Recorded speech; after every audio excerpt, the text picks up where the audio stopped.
Les États-Unis ont-ils commis un génocide contre les Amérindiens? C'est une question controversée qui hante les États-Unis. En 4 siècles, la population autochtone est passée d'environ 3 à 7 millions de personnes à seulement 250 000 individus. Guerre, massacres, déportations, viols, épidémies, des terres volées, pillées, confisquées, et tout ça sous la bénédiction de la Maison-Blanche.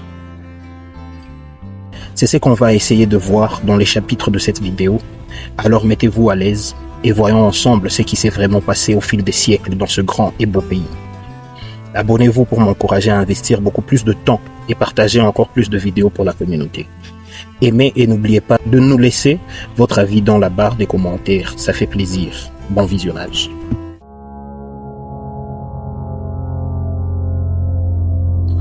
Au XVIIIe siècle, la couronne britannique a colonisé une partie de la côte est de l'Amérique, où elle a établi 13 colonies.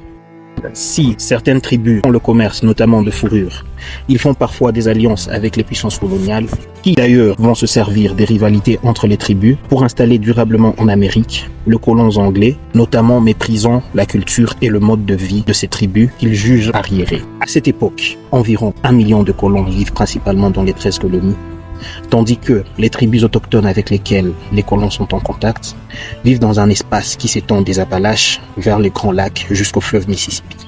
Mais un événement va tout changer. En 1776, les 13 colonies britanniques déclarent leur indépendance. C'est le début de la Révolution américaine qui s'achève par la création d'un nouveau pays, les États-Unis. Lorsque les Américains obtiennent leur indépendance, ils récupèrent non seulement les 13 colonies, mais aussi l'ensemble des territoires dans lesquels vivent ces tribus. Et ils n'ont aucunement l'intention de leur laisser. Le gouvernement américain considère toutes les terres qui s'étendent jusqu'au fleuve Mississippi comme le sien, sans se soucier de nombreuses tribus qui y vivent depuis plusieurs générations. En réaction, en 1785, plusieurs tribus, dont les Chouanons, les Ménomines, les Creeks ou encore les Mississaugas, forment une coalition qui exige qu'on leur cède le contrôle de ces terres et que l'installation des Blancs y soit interdite. Sans surprise, le gouvernement américain refuse, envoie l'armée et déclenche la première guerre entre les jeunes États-Unis et les natifs américains qui sont battus en 1794 à la bataille de Fallen Timbers. Mais la colère ne redresse pas et un nouveau conflit pointe le bout de son nez. En 1812, Tecumseh, un chef de tribu Chouanon, profite d'une guerre entre les États-Unis et le Royaume-Uni sur fond de querelles commerciales pour former une nouvelle coalition de 30 nations amérindiennes contre Washington. Mais, une fois de plus, les armées autochtones sont écrasées. En 1813, Tecumseh est tué à la bataille de Monrovia Town, ce qui provoque la dissolution de cette coalition autochtone. Après ça, certains peuples font le choix de rejoindre le camp américain contre une promesse d'autonomie qu'ils n'obtiendront jamais. Et pour les autres, la politique américaine est désormais claire. Ils doivent déménager au Canada ou à l'ouest de Mississippi.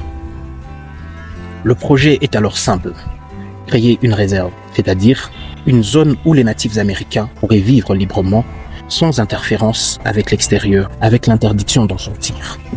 De toute façon, on ne leur laisse pas trop le choix, et ceux qui restent sont déportés de force.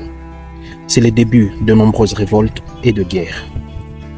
La première a lieu quelque temps après la défaite de Monrovia Town. Les Creeks, refusant d'être déplacés vers l'ouest, ils se révoltent et attaquent une garnison militaire commandée par un certain Andrew Jackson. L'année suivante, Jackson prend sa revanche sur les Creeks.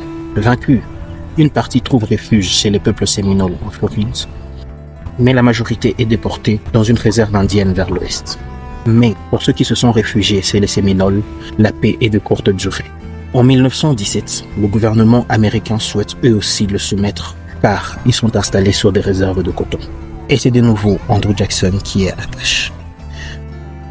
Il fait brûler tous les villages amérindiens qu'il rencontre et fait parquer les Séminoles dans une réserve où le sol ne peut pas être cultivé. Beaucoup de Séminoles meurent de faim et de maladie. Pour survivre, ils doivent mener des pillages aux alentours, ce qui déclenche une deuxième guerre avec les Américains. Mais à la fin, les Séminoles finissent par se rendre. La plupart sont déportés eux aussi vers les territoires indiens de l'Ouest.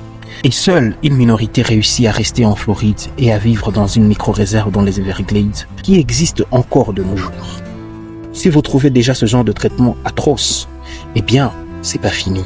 Car le plus terrible est sans doute celui des Cherokees. Pourtant, à l'origine, les Cherokees sont la nation amérindienne que l'on pourrait qualifier la plus occidentalisée. Installés en Géorgie, ça fait un moment que les Cherokees ne sont plus nomades. Ils s'habillent comme des occidentaux, ils ont construit des routes, des maisons en briques, des écoles, des forges de scierie ou encore des machines pour tisser le coton. Ils ont même une constitution et un journal, les Cherokee Phoenix, qui est publié à la fois en anglais et dans la langue cherokee. Et ils ont même des esclaves noirs.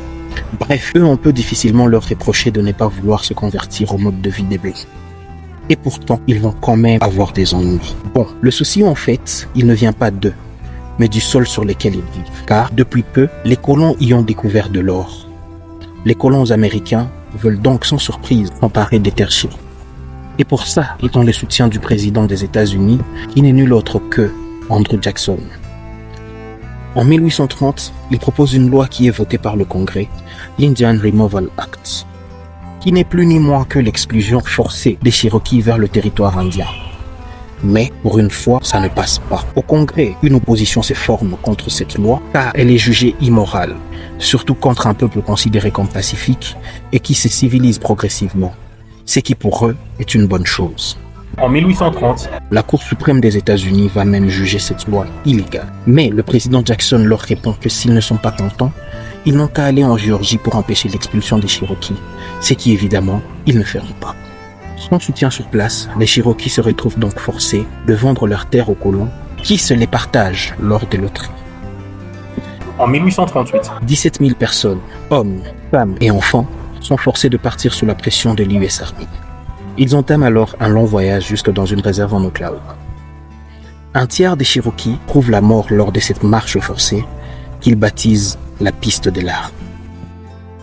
Cette loi de déportation est ensuite étendue peu après par le Congrès à tous les peuples qui vivent entre la côte et le Mississippi. L'Indian Removal Act marque donc la fin de la tentative de cohabitation entre les États-Unis et les nations autochtones. En 1840, le constat est brutal. Du Mississippi à la côte est, les natifs américains ont pratiquement disparu. Il ne reste plus que quelques tribus isolées dans les montagnes Appalaches et quelques autres, notamment des Métis, qui tentent de s'intégrer tant bien que mal dans la société américaine. Mais pour la grande majorité qui a été obligée de migrer au-delà du fleuve Mississippi vers ce qu'on appelle les Grandes Plaines, si pendant un temps ils ont cru avoir trouvé là un refuge pour échapper aux colons, ce refuge va vite se transformer en un piège. Car, à bientôt, les colons vont lancer des expéditions vers l'ouest, ouvrant la voie à une nouvelle grande vague de migration. On l'appellera la conquête de l'Ouest. Merci d'avoir regardé cette partie de la vidéo. Dans les prochains chapitres, nous allons voir en détail cette conquête de l'Ouest et les guerres indiennes qui s'en suivront pour essayer de comprendre les causes des massacres et ou génocides, si génocide il y a eu. Alors, activez la cloche des notifications pour être averti lors des prochaines publications. Merci et à la prochaine.